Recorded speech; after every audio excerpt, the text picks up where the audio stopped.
మళ్ళీ ఆ దిశగా పోతే తప్ప జనాభా పోయిన తర్వాత మన సెల్ ఫోన్ల కోసరమో రోబోటిక్స్ కోసం మెషిన్ల కోసం పనిచేసే పరిస్థితికి వస్తాం. ఆ పరిస్థితి ఉండాలంటే ముందే జాగ్రత్త తీసుకోవాలి.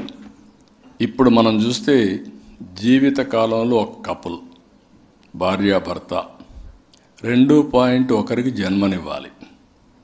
మన రాష్ట్రంలో 1.5.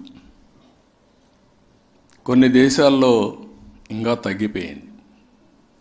అంటే రాను రాను వయసు మళ్ళిన వాళ్ళ సంఖ్య పెరిగింది, పిల్లలు లేని పరిస్థితి వచ్చారు.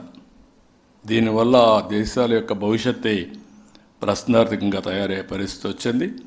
ఈ నెలలోనే ఈ ఉగాది పండుగ రోజు చెప్తున్నా, ఒక పాపులేషన్ మేనేజ్మెంట్ పాలసీ తీసుకొచ్చి ఎవరైనా 2-3 పుడితే వాళ్ళందరికీ అదనంగా 25,000 రూపాయలు ఆ రోజే వాళ్ళ అకౌంట్లో వేసే బాధ్యత తీసుకుంటామని చెప్పి నేను మీకు తెలియజేస్తున్నా.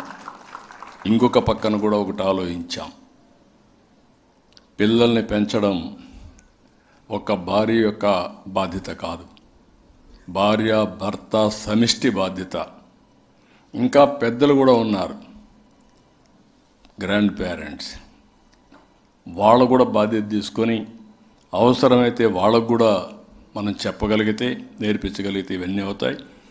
అందుకే నేను మీరు చూసినప్పుడు ఇటీవల కాలంలో మీరు చూస్తే తల్లికి వందనం, ఎంతమంది పిల్లలుంటే అంతమందికి 15,000 రూపాయలు ఇస్తున్నాం. దీనివల్ల పాపులేషన్ కూడా మేనేజ్మెంట్ అయ్యే పరిస్థితి వస్తుంది. అన్నం పెట్టే రైతన్న కోసరం మొన్నే అన్నదాత ఇచ్చాం.